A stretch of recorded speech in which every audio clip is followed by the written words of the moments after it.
Mesdames et messieurs, bonsoir. Merci d'avoir choisi RTI1 à la une de ce 20h.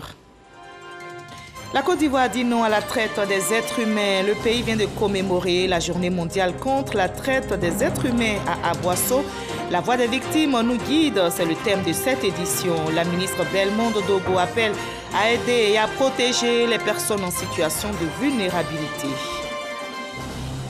Sur le front sanitaire, la Côte d'Ivoire renforce son dispositif de lutte contre le virus Ebola. Après la détection d'un cas sur son sol, 70 agents vaccinateurs sont formés à l'Institut national de l'hygiène publique, INHP de Trècheville. La Côte d'Ivoire peut compter sur son allié, la Guinée, qui a envoyé des experts à Abidjan pour ce renforcement de capacité. L'Eldorado, c'est ici. La Côte d'Ivoire campagne contre la migration irrégulière. Le pays redonne espoir à des ex-migrants qui ont tenté l'aventure vers l'Europe sans succès. De retour au pays, grâce à l'Organisation internationale pour les migrations, ils tentent de s'insérer leur nouvelle vie expliquée dans le dossier de ce 20h. Washington s'attelle à l'évacuation de ses ressortissants et des civils afghans ayant travaillé avec les États-Unis. En Afghanistan, le pays s'est réveillé ce lundi aux mains des talibans qui contrôlent désormais le palais présidentiel à Kaboul. Le président Ashraf Ghani a quitté le pays. Soyez les bienvenus sur RTI1. La Côte d'Ivoire, à l'instar de la communauté internationale, dit non à la traite des êtres humains. Le pays vient de commémorer la journée mondiale contre la traite des êtres humains à Aboisseau. La voix des victimes nous guide. C'est le thème de cette édition. La ministre Belmondo Dogo appelle à aider et à protéger toutes les personnes en situation de vulnérabilité. Walter Madou Ouattara. À l'occasion de la commémoration de la journée mondiale de la lutte contre la traite des personnes, Ahmed et Larissa, ces ex-migrants, ont partagé avec l'assistance leurs mésaventures. J'ai tenté l'aventure en 2019 pour aller au Koweït. Le monsieur a commencé à me frapper. Et après, il m'a emmené dans le trou. C'est dans le trou là que j'ai fait la vidéo en disant que le président Alassane Ouattara n'a qu'à m'aider pour que je puisse rentrer dans mon pays. Ce témoignage et la remise de kits informatiques au comité régional du Sud Comoé constituent des points majeurs de la journée mondiale de la lutte contre la traite des êtres humains. Initialement célébrée le 30 juillet, au niveau national, la ville d'Aboisseau a été choisie en tant que zone de transit prisée par les passeurs afin d'abriter ce lundi la cérémonie officielle. Une activité conduite par le ministère de la Solidarité et de la lutte contre la pauvreté en collaboration avec ses partenaires, au nombre desquels l'OIM et l'Union européenne. L'engagement de l'État de Côte d'Ivoire contre la traite des personnes donne des résultats. La ministre Miss Belmondo Dogo revient sur les décisions et leurs acquis. Au niveau judiciaire, sur 419 plaintes enregistrées, 115 individus sont poursuivis, 88 d'entre eux ont été condamnés pour traite et 3 pour trafic illicite de migrants. Dans le cadre de la protection des victimes de traite, nous avons pu effectuer la prise en charge holistique de 166 victimes. Parrain de la célébration, Eugène Akaawele, président du Conseil économique, social, environnemental et culturel, CESEC, encourage les partenaires engagés dans la lutte contre la traite des personnes. La question de la traite des personnes nous invite tous à une réelle prise de conscience. Ce sont nos enfants, nos jeunes gens, nos filles, nos femmes, pas toujours au fait des réalités de ce trafic, qui en subissent les désastreuses conséquences. Il est important que les populations de nos localités, qui sont d'abord et avant tout les premières concernées par le phénomène, prennent conscience de la gravité de la situation et qu'elles en saisissent au mieux les enjeux. En 2018, l'Office des Nations Unies contre la drogue et le crime a estimé à 50 000 le nombre de personnes victimes de traite dans le monde. 72% sont des femmes. Ils ont tenté l'aventure vers l'Europe en passant par des voies non autorisées. Ces jeunes Hommes et femmes ont vécu les dures réalités de la migration irrégulière. Mais grâce à l'OIM, l'Organisation internationale pour les migrations, ces ex-migrants sont entrés en Côte d'Ivoire. Pour leur redonner espoir, ils participent à un programme de formation et de réintégration. On tente de leur faire comprendre que l'Eldorado, ce n'est pas forcément ailleurs, mais ici, on peut oser et réussir. Illustration dans ce dossier de Serge Colea. Des jeunes filles et jeunes hommes en pleine activité champêtre. Ils essaient de mettre en pratique les techniques culturelles de la tomate.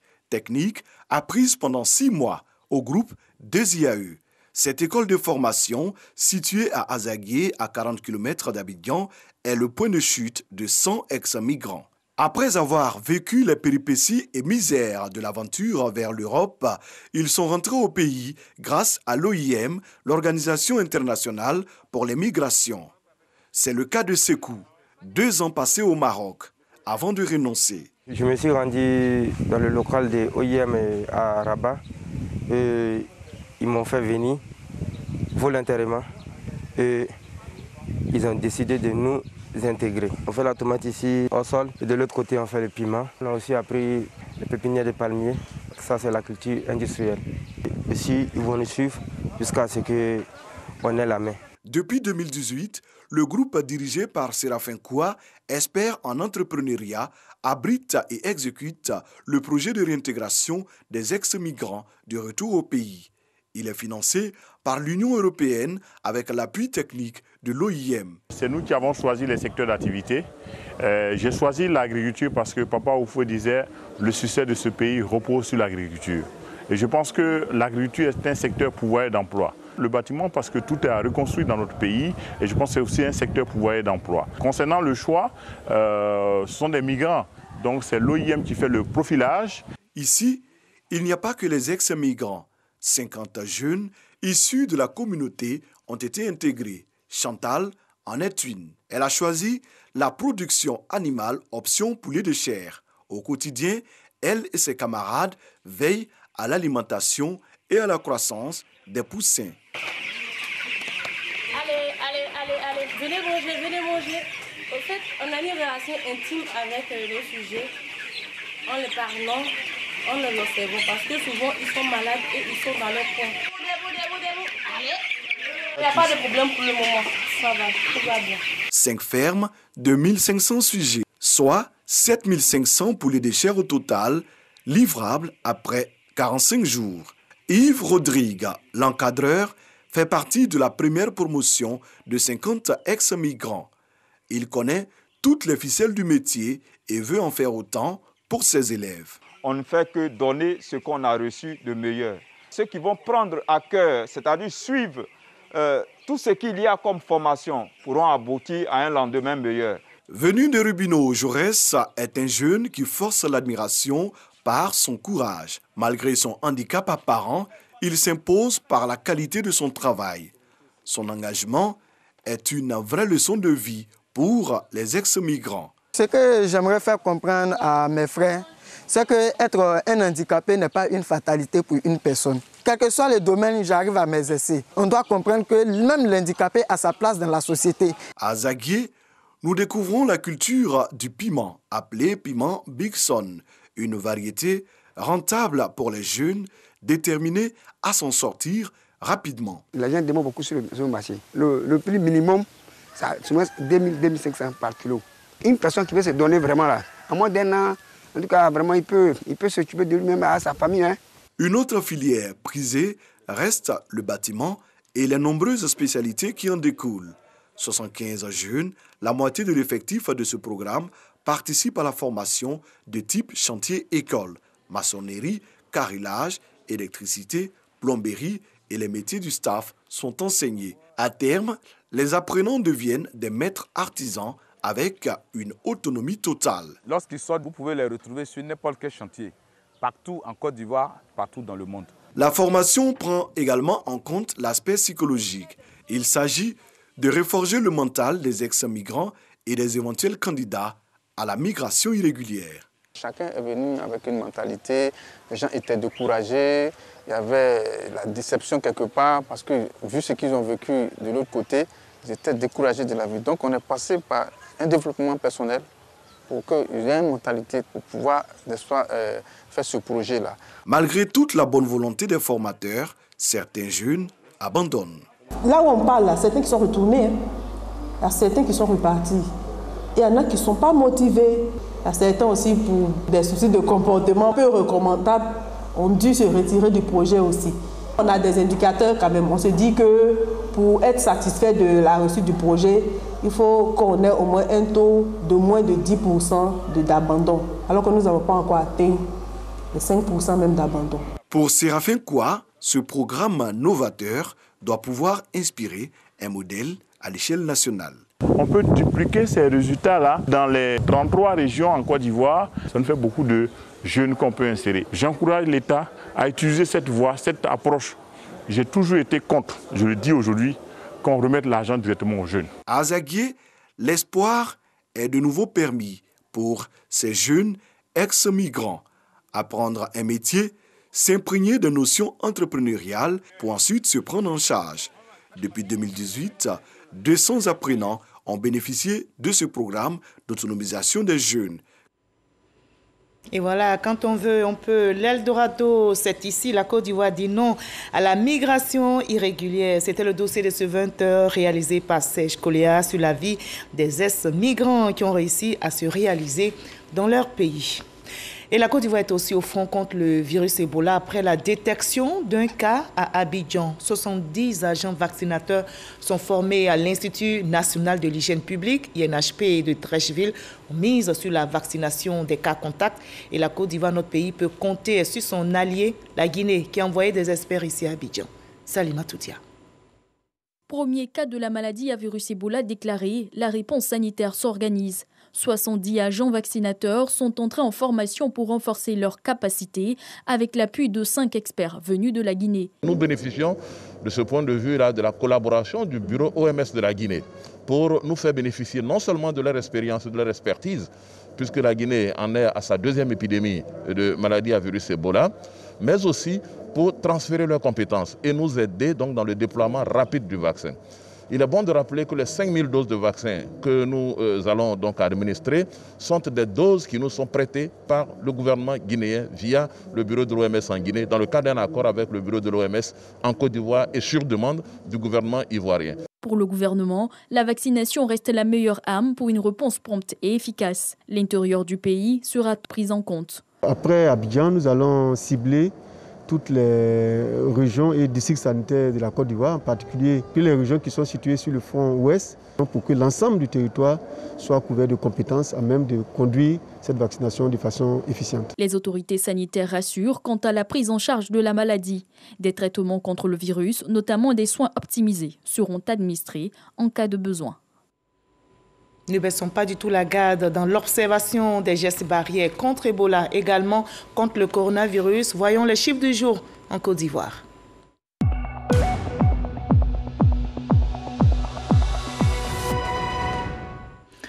Ce lundi 16 août, on dénombre en Côte d'Ivoire 78 nouveaux cas positifs, 159 nouvelles guérisons, 2 décès enregistrés malheureusement ce jour. À la date du 16 août 2021, la Côte d'Ivoire compte 52 423 cas confirmés, 51 396 personnes guéries, 363 décès, 660 cas actifs et du 15 août, on enregistre 1 227 516 personnes vaccinées. Faisons-nous tous vacciner et préservons surtout notre santé en observant les gestes barrières. Ils ont compris le sens du combat du gouvernement contre le coronavirus, contre Ebola et surtout le sens de la promotion de l'excellence et ils font la fierté de leurs parents et des autorités par leurs résultats scolaires. Les meilleurs bacheliers et autres admis au CEPE et au BPC dont le poro ont été distingués à Korogo. Au total, une 50aine de lauréats, y compris les meilleures structures scolaires, ont été honorés par le ministre de la Communication. Léon Bro nous en dit plus. Ils reçoivent chacun un diplôme d'honneur et un bon d'achat de 50 000 francs CFA en plus d'une tablette, un mini-ordinateur ou un ordinateur selon qu'ils sont admis au CEPE, au BEPC ou au baccalauréat session 2021. Ces lauréats de la 10e édition de la Journée du mérite et de l'excellence de la région du Poro sont classés premier, deuxième ou troisième aux examens à grand tirage. J'ai eu le bac A1. Avec 252 points. Je suis très heureuse parce que je me dis d'une part que j'ai rendu fier mes parents, mes éducateurs. 311 points. Ça n'a pas été facile. On a bossé dur. C'est des nuits sans sommeil. Je pense que je vais avoir une bourse pour aller étudier à l'extérieur. Aussi distingués, les meilleurs services et établissements scolaires, les 3 premiers des apprenants de l'enseignement professionnel et les 3 meilleurs étudiants de la région du Poro, toutes filières confondues, soit plus de 50 lauréats à cette 10e édition de la Journée de l'excellence et du mérite. Je peux assurer que 3 bourses sont déjà acquises et assurées. Et nous avons des promesses pour 7 autres.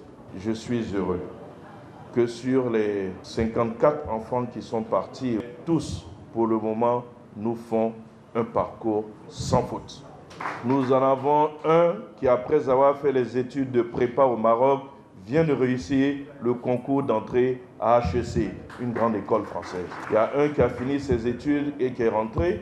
Il a eu un diplôme d'ingénieur informaticien et il a eu la chance d'avoir du travail. Cette 10e édition, aussi comme un hommage au défunt Premier ministre Amadou Gon Coulibaly. Il fut instigateur et premier soutien de la Journée du mérite et de l'excellence après que le Poro a été classé dernière région aux examens scolaires de 2012 par le ministère de l'Éducation nationale. Katola prône aussi l'excellence. Les populations préparent déjà la rentrée scolaire. Les meilleurs élèves ont été célébrés, vous allez le voir. Et ils ont reçu des kits scolaires. Des infrastructures socio-éducatives ont été inaugurées. C'était lors de journées socio-culturelles et sportives. C'est une initiative de la mutuelle de développement de Petionara dans le département de Niakara. Godfrey Okambawa. L'État à lui seul ne peut tout faire. La mutuelle de développement de Petionara, en abrégé, la MUDEP, l'a bien compris. Elle s'engage dans le développement du village. Par ces établissements, ces ouvrages, ces grands édifices scolaires qui sont en train de naître à Petionara, je pense que Petionara embrasse encore davantage cette voie de la réconciliation autour de l'école. Petionara, village de 5000 âmes situé dans le département de Niakara. Ici, c'est la fête du développement. L'initiative de la MUDEP s'inscrit dans la vision de feu adjudant-chef major Siriki Kone et certains pionniers qui ont fortement contribué à l'ouverture d'une école à Petionara. Avec l'inauguration de la nouvelle école, je pense que cela va contribuer favorablement au développement de Petionara parce que l'éducation est l'une des clés principales du développement. Pour le général Apalo Touré Alessandre, fils de la région, il faut encourager le développement économique, social et culturel de Petionara. Avis partagé par les autorités préfectorales qui félicitent le village pour ses actions dans divers domaines, dont l'éducation. Les mutuelles ne sont pas politiques et elles n'œuvrent que pour le développement. Il est donc normal que non seulement ces mutuelles soient soutenues, mais que l'exemple de Petionara s'étende à tous les villages, toutes les sous-préfectures de notre localité. Pour accompagner le développement, 3 ministères engagés. Le ministère de l'Éducation nationale et de l'alphabétisation, celui des mines, du pétrole et de l'énergie et le ministère de l'Intérieur et de la Sécurité qui apporte un appui financier à la mutuelle pour la réalisation de ces projets. Danse et discours. Ensuite, on passe à l'acte. Coupure de ruban. Remise officielle des logements du personnel enseignant et de la clé de la 2e école et la joie des élèves et parents d'élèves. C'est une fierté pour moi que la mutuelle puisse construire des logements pour aider l'État de Côte d'Ivoire dans son projet de développement. Ensuite, pose de la première pierre pour la construction de la 3e école, remise de kits scolaires aux meilleurs élèves et visite de la construction d'un collège de proximité pratiquement achevé à Petionara. On valorise l'excellence également, nos cultures ici en Côte d'Ivoire. Le festival Kindan à Bomi-Zambo et Kondé-Yaoukro dans la région centre a débuté le 13 août dernier. Il s'agit de la 6e édition. Thème retenu, femmes et tenues traditionnelles. Pour cette année 2021, le pain baoulé est mis en premier plan. Issa Chonayo. Le Kinkpli, prestation d'artistes du terroir, c'est dans cette ambiance festive que le festival Kindan, grand jour en langue baoulée, a ouvert ses portes à Bomi-Zambo et Kondé-Yaoukro, deux villages de la tribu Bomi, situés à 6 km de Tiébissou. Au cours de ce rendez-vous, la valorisation de la culture à Caen, le pain tissé baoulé était à l'honneur. À l'origine, les femmes étaient chargées de la filature. Certes, aujourd'hui, cette action de filature se fait de façon industrielle, mais les femmes sont les premières dans la promotion du pain traditionnel. Ce sont elles qui portent le plus le pain traditionnel et pratiquement toutes les commerçantes de pain traditionnel sont des femmes. Et donc, mettre les femmes en avant, c'est vraiment essayer de leur rendre un peu de ce qu'elles donnent aux artisans et ce qu'elles donnent à la culture du pain et du pain tissé. Comme il est de coutume depuis la création de ce festival, un thème retient toujours l'attention des festivaliers. Pour cette 6e édition, femmes et tenues traditionnelles est le thème retenu pour mettre en éveil la gente féminine. Le grand défi reste la labellisation de ce pain traditionnel en vue de promouvoir les tisserands de cette zone. La ministre Anne-Désirée Ouloto, portant le nom de Nana Amena Dan, reine du peuple Bomi, compte jouer sa partition. Elle profite de l'occasion pour indiquer que ce festival est un instrument d'intégration des peuples en Côte d'Ivoire. Une femme, ouais, reine, au centre, dans la tribu Bomi. Quel bel exemple de cohésion sociale et de vivre ensemble. Et je crois que cette image magnifique du vivre ensemble est celle que nous renvoie le pain baoulé. Et je voudrais saluer le peuple Bomi et tous ceux de cette tribu de Tiébissou qui ont bien voulu donner l'exemple, cet exemple du vivre ensemble, cet exemple de fraternité, cet exemple de cohésion sociale. Le festival Kindan, c'est aussi ce concours du doigté magique des couturiers dans la mise en œuvre de la valorisation du pain baoulé. Cette 6e édition a été remportée par Momoté, style couture de Yamoussoukro. C'est l'une de vos émissions préférées sur RTI 1, Variétoscope. Les phases régionales ont pris fin samedi dernier à Adiaké. À l'issue des présélections, 20 groupes ont été retenus pour les manches éliminatoires qui vont débuter le samedi 21 août prochain au Parc des Sports de Treichville. Kone Pagasoro de Madunji.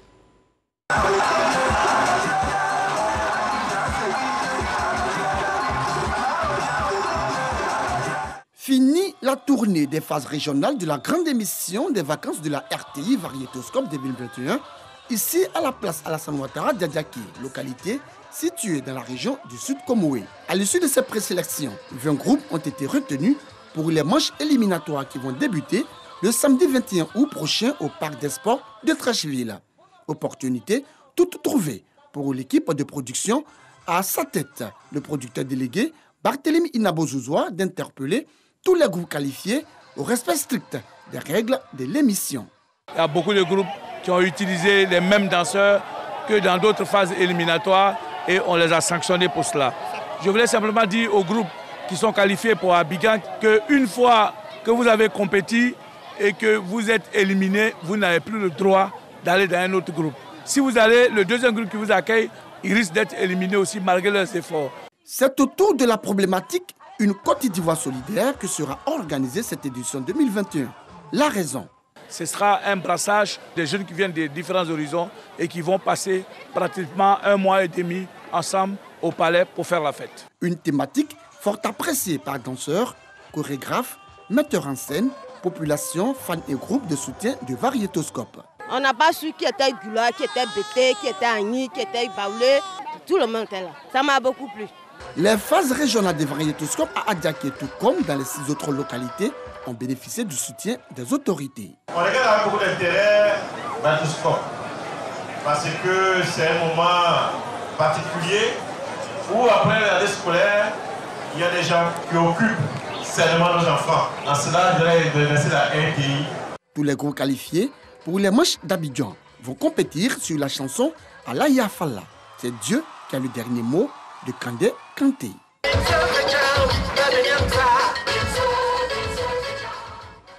Voilà, c'est Dieu qui a le dernier mot. Et on prie justement dans la région du Tonkpi, la communauté musulmane est heureuse. La communauté musulmane de Yorodougou, localité du département de Sipilou, dispose désormais d'une nouvelle mosquée. C'est un don du ministre de l'Intérieur et de la Sécurité, le général Diomandé Vagondo, cadre de la région du Tonkpi. Eve Bouy pour le reportage.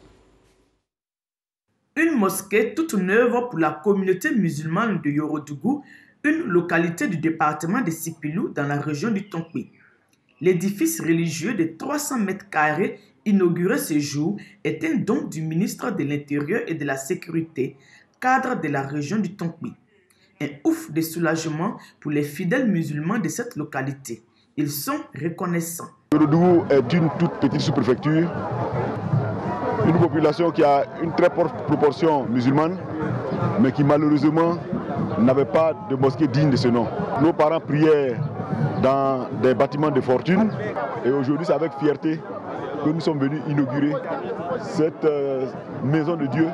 Pendant les fêtes, on va au terrain, on va se retrouver là-bas et quand il pleut comme ça même, on ne peut pas prier. Voilà, donc vraiment, on a joie au à Yorodougou. J'espère que le ministre a fait non, il est le premier même. Vraiment, je le souhaite très bon bonus. Que Dieu n'a pas donné longue ville avec la santé. La mosquée sera dirigée par l'imam Manigan Katalebe Moussa et a été baptisée Bamba Massati du nom de la défunte mère du donateur. Le ministre Vagondo Diomandé, sensible à l'honneur fait à sa génitrice, n'a pas manqué de remercier toutes les personnes physiques et morales qui l'ont accompagné dans cette œuvre de charité. Il a en outre saisi l'occasion pour exhorter tous les fils et filles du Tonkpi à l'union. Il faut qu'ensemble, nous tous, on soit utiles à la communauté. C'est pourquoi j'appelle à la solidarité. C'est pourquoi j'appelle à l'union des cadres de la région du Tonkpi, pour que nous fassions en sorte que notre région sorte de cette léthargie. C'est ça notre préoccupation. Et je voudrais appeler tous mes frères et sœurs à nous mettre ensemble pour que nous arrivions à poser des actes de ce type-là au profit de nos populations.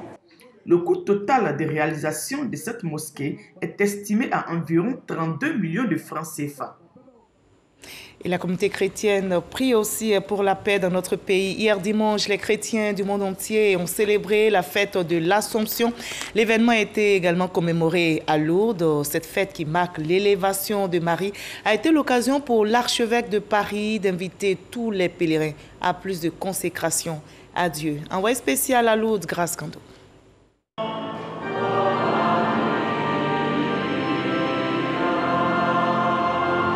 Aujourd'hui s'est ouverte la porte du paradis. Marie est entrée dans la gloire de Dieu. Je voudrais bénir le nom du Seigneur qui a permis que nous soyons aujourd'hui à Lourdes.